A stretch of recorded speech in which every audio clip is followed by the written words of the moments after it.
Salut. On est le lendemain de ma super session où j'ai fait 20 000 perches sur le coup du soir. Et là j'essaie de pêcher une zone que je ne connais pas du tout. C'est pas du tout ici que je devais aller pêcher, enfin pas très loin en tout cas. Enfin je dois pas pêcher si loin de ça qu'ici, mais c'est pas ici que j'ai prévu de pêcher.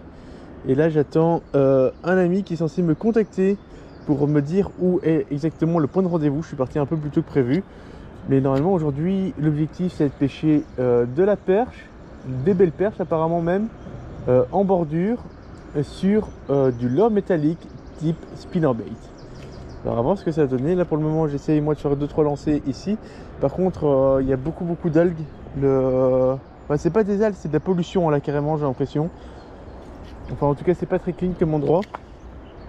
C'est bizarre, c'est bête parce que sinon la bordure sont hyper jolies et pour être assez intéressantes. Mais bon, on va essayer de voir si je sais pas déclencher une petite perche en attendant d'avoir la réponse de mon contact pour voir si on sait pas faire du poisson un peu plus loin. Allez, sur ce je vous souhaite un bon visionnage et je vous reprends de toute façon si je déclenche un poisson maintenant en intro ou si ce sera une fois que j'aurai rejoint mon ami. Bon, vu que je vais me déplacer beaucoup et que je connais pas du tout la zone, je vais faire un petit peu de traîne pour commencer ma session. Donc je vois mon crank derrière moi. Je prends un petit peu d'avance. Je fais mon pick-up. Et je laisse mon leurre tirer vers le fond. Et on va voir si déjà je ressens le fond. Si je ressens pas le fond, là je ressens le fond. Donc c'est à dire que je suis bien en train de gratter comme j'ai envie. Et si je ressentais pas le fond, j'aurais diminué un petit peu. Enfin j'aurais rajouté de la distance de fil pour que le leurre puisse plonger un peu plus.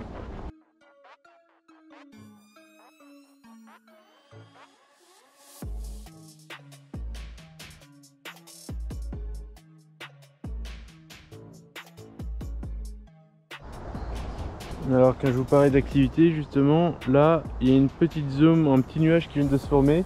Une perche pardon, plutôt une carpe ou un truc comme ça qui a dû gober un truc en surface, soit m'a vu quand je me suis retourné et a fait du mouvement.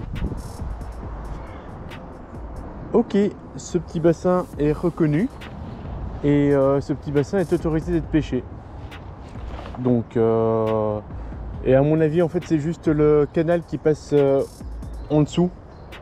Donc je m'en doutais un petit peu hein, mais moi je préfère faire les choses dans les règles et pêcher correctement. Bah du coup je vais pêcher un petit peu au crank. Vu qu'il y a des poteaux je ne pourrais pas faire le long de la berge. Ah il y a quand même moins de fond ici. Je vais mouiller plus doucement. Est-ce que je passe sur un petit leurre? Et voilà, je passe sur un micro spinner. Et on va voir ce que ça va donner. Alors déjà ce qui est bien c'est que le micro spinner va m'éviter de m'accrocher sur le fond normalement. Par contre apparemment dans les arbres ça ne le fait pas. Ah là là.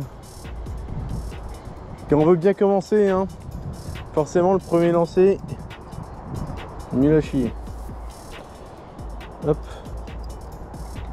Donc je disais, mon micro spinner, je vais le relancer dans le petit coin. C'est parce que je me dis que le petit coin là, oh là là, mais lancer, en fait ils sont catastrophiques parce que je suis gêné avec la barre devant moi. Alors que j'aimerais bien passer par là pour lancer. Et hop, bon, on va s'avancer un petit peu, on va faire un meilleur lancer du coup. Voilà. Donc déjà on va prendre contact avec le fond et on va évaluer s'il y a beaucoup de fond ou pas. A priori je suis déjà sur le fond donc à mon avis il y a 30 cm de fond, un truc comme ça.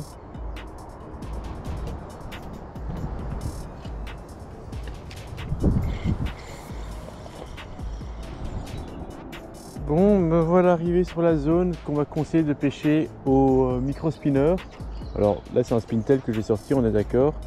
J'ai dit essayer un petit leurre à palette pour voir si ça donne quelque chose. Et vu que ça c'est un leurre à palette dans lequel j'ai confiance, on va voir si ça a fonctionné. Et après une fois que mon ami sera là, il pourra me donner un peu plus d'informations sur comment réellement pêcher aujourd'hui. Donc on va continuer un petit peu à prospecter comme ceci hein. On va bien voir ce que ça donne. Allez, petite prise de contact sur le fond et après on win.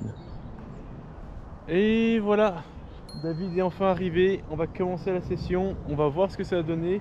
Je commence un petit peu au leurre souple et on va voir si on arrive à toucher du poisson.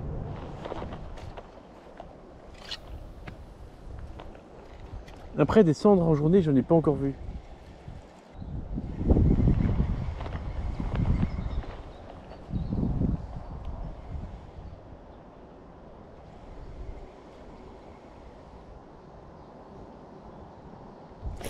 Ah!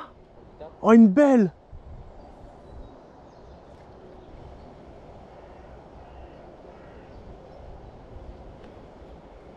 Waouh!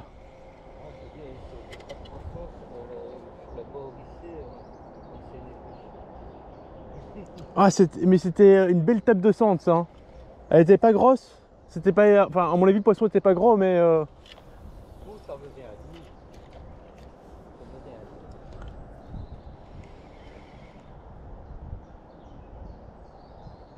Oh, raté! Moi, j'ai peur, c'est que c'est mon texon qui est trop petit, quoi. Bon, je viens de rater deux tapes coup sur coup. Alors, je vais vous parler un petit peu de mon animation. Je lance. Là, je lance fort devant, mais normalement, je laisse un peu plus sur les côtés. Donc, je pêche vraiment plutôt la bordure. J'alterne deux actions différentes. Dans un premier temps, j'ai pêché en stop and go. Histoire de prendre contact avec le fond et de pêcher un petit peu mieux la bordure éloignée. Et dès que je me rapproche vraiment bien de la bordure, j'ai commencé un doux linéaire pour éviter de m'accrocher et passer au-dessus de la zone rocailleuse qui est au niveau de la bordure. Et j'ai fait des pauses d'1 à 2 secondes. La première tape que je fais, c'est juste pendant que mon leurre soit phase descendante. Ça, c'est la première tape. Et la deuxième fois, c'est juste après le lancer sur la phase descendante aussi, où j'ai eu. Donc il faut bien une zone planante à mon avis. Et c'est ça qui marche. Donc c'est que je fais un doux linéaire quand j'arrive sur les bordures pour imiter cette phase descendante le plus lisse possible. Ouh, ce lancer là n'était pas terrible, c'est pas grave. Fort sur la bordure par rapport à ce que je voulais. Enfin voilà, c'est comme ça que j'anime pour le moment. Donc c'est du stop and go couplé avec du linéaire pour essayer de pêcher le plus proche possible du fond.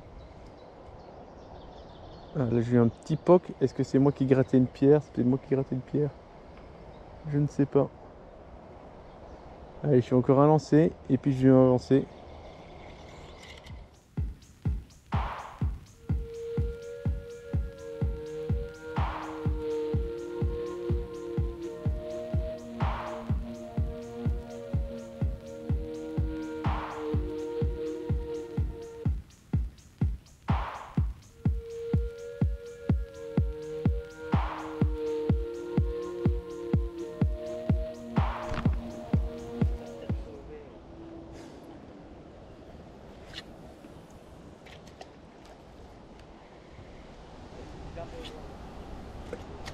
Bah là je viens d'avoir une tape, mais je pense que c'était une gobie.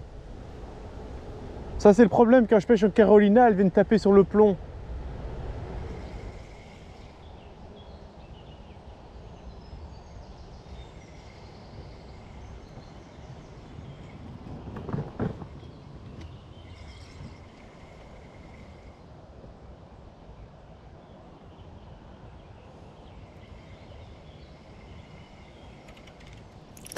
Oh! Cassé! Ouais!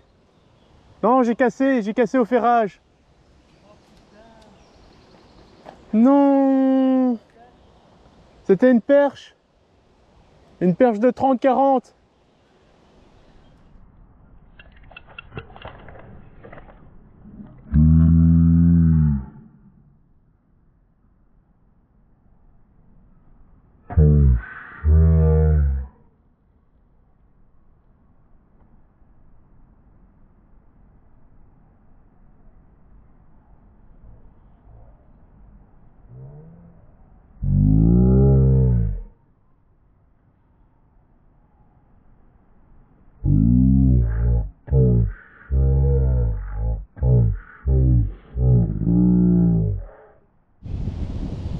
Je viens de casser, c'est la première fois que je casse sur un poisson je pense.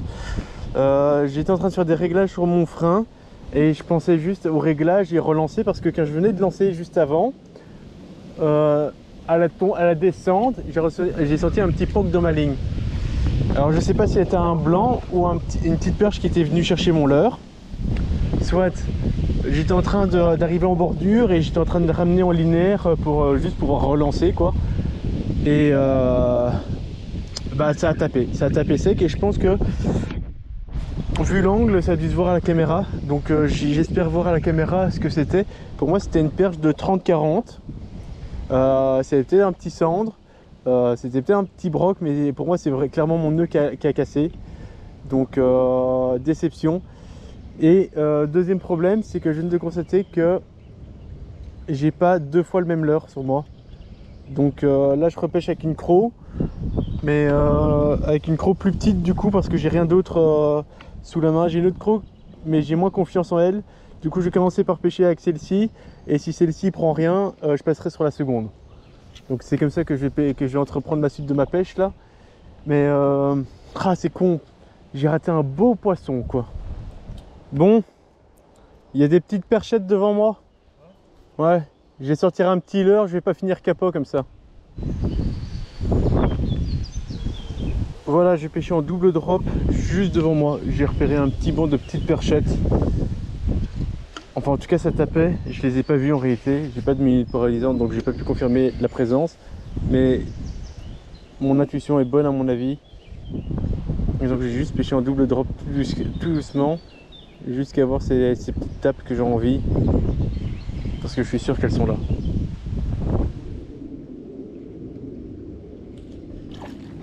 Yes, raté. Mais elles sont bien là, j'avais raison. Normalement je m'attendais à pêcher au spinner aujourd'hui. Alors j'ai pêché un petit peu au spinner, ça n'a rien donné. N'étant pas très confiant, j'ai changé de leurre. David qui pêche avec moi a pêché lui aussi un petit peu au spinner. Ça n'a pas donné. Donc du coup ce que je vais faire, pour respecter un petit peu l'idée que je voulais de ma pêche, on va pêcher avec ce leurre qui a une palette en dessous. Et on va faire une prise de contact sur le fond. Voilà. Et puis un doux linéaire tout le long du bord, en espérant activer perche et cendre. Même si là je vise plus la perche que le cendre, mais comme ça on respecte un petit peu l'idée de pêcher avec quand même de la palette quoi. À voir ce que ça va donner. Je suis quand même bien dégoûté d'avoir décroché un poisson. Après mon Carolina avait l'air de donner, mais j'ai qu'une seule croc efficace avec moi, et ça c'est peut-être mon regret que je vais avoir pour la journée, c'est d'avoir pris qu'une seule croc efficace avec moi. Ah c'est pas grave, hein. Il y a des pêches comme ça de temps en temps.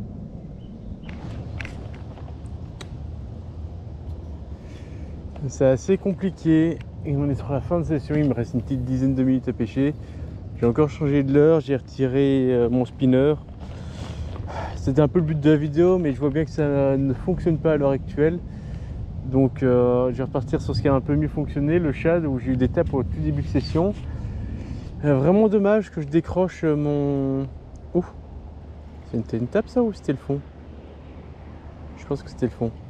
Vraiment dommage que je casse sur mon montage de Carolina, parce qu'à mon avis j'aurais dû continuer mon montage Carolina, mais j'y croyais pas du tout en mes autres leurres Carolina.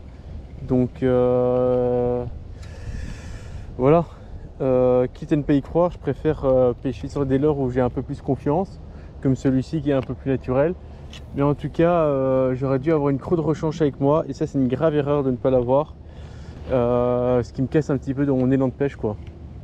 C'est pas grave, hein. Il y a des capots comme ça, enfin capots. Au final il y a un moment où j'ai presque sorti une perche hors de l'eau, donc on va dire que je suis pas capot. Voilà. J'espère que vous avez quand même passé une agréable session en ma compagnie. Là je continue comme la pêche de ce matin, hein. Donc les 10 dernières minutes je vais faire du lancer ramené, et une fois que je me rapproche un peu plus des bordures, je vais commencer à faire un linéaire. Et quand je suis un peu plus loin, je fais un stop and go. Et si j'ai un doute sur ma profondeur, je fais une petite pause pour reprendre contact avec le fond, pour être sûr que je pêche pas trop loin, trop décollé du fond. Après, on a observé en début de session qu'il y avait des petits alevins qui commençaient à apparaître sur zone, là où apparemment David me disait qu'il n'avait pas aperçu les dernières semaines d'alevins. Donc s'ils commencent à sortir, peut-être que les carnassiers commencent à bien manger et vont commencer petit à petit à être sur off. Surtout pendant les moments d'inactivité habituelle, parce que là il est midi pile, donc forcément c'est un moment beaucoup moins productif que par rapport au matin et au coucher du soleil quoi.